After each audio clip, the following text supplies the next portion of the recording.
Hello, mommy. So let's continue our phonic sounds. D says D. D, dog. D, drum.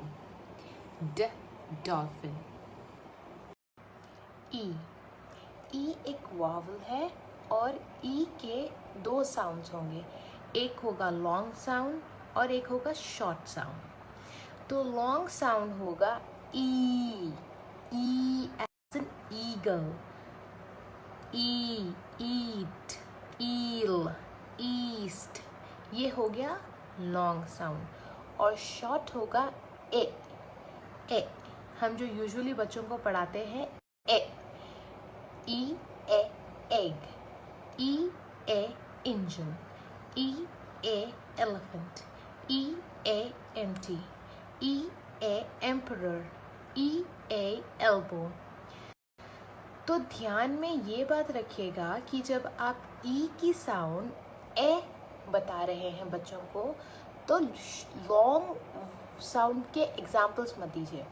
जैसे कि ई ए eagle, ये कभी भी मत करिएगा. They will get confused. जब आप ई की साउंड ए बता रहे हैं तो आप ए साउंड के ही एग्जाम्पल दीजिए. एफ. एफ फ fan. F fox. F face. G. Okay. G भी एक ट्रिकी अल्फ़ाबेट है. जैसे कि हमारे पास E में दो साउंड्स थे वैसे ही G में भी दो साउंड्स रहेंगे.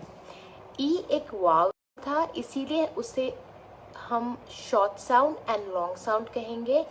G एक कॉन्सोनेंट है तो हम इसके साउंड्स को कहेंगे soft sound and hard sound.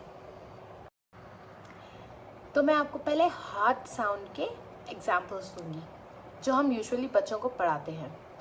जी ग ग. जी ग ग्रेप्स. जी ग ग गिटार. जी ग ग गर्ल. जी ग ग ग्रास. जी ग ग गूस. अब हम लोग देखेंगे जी की सॉफ्ट साउंड. जी ज जिराफ. जी ज ज जेम. जी ज जिम. जी ज जर्म्स.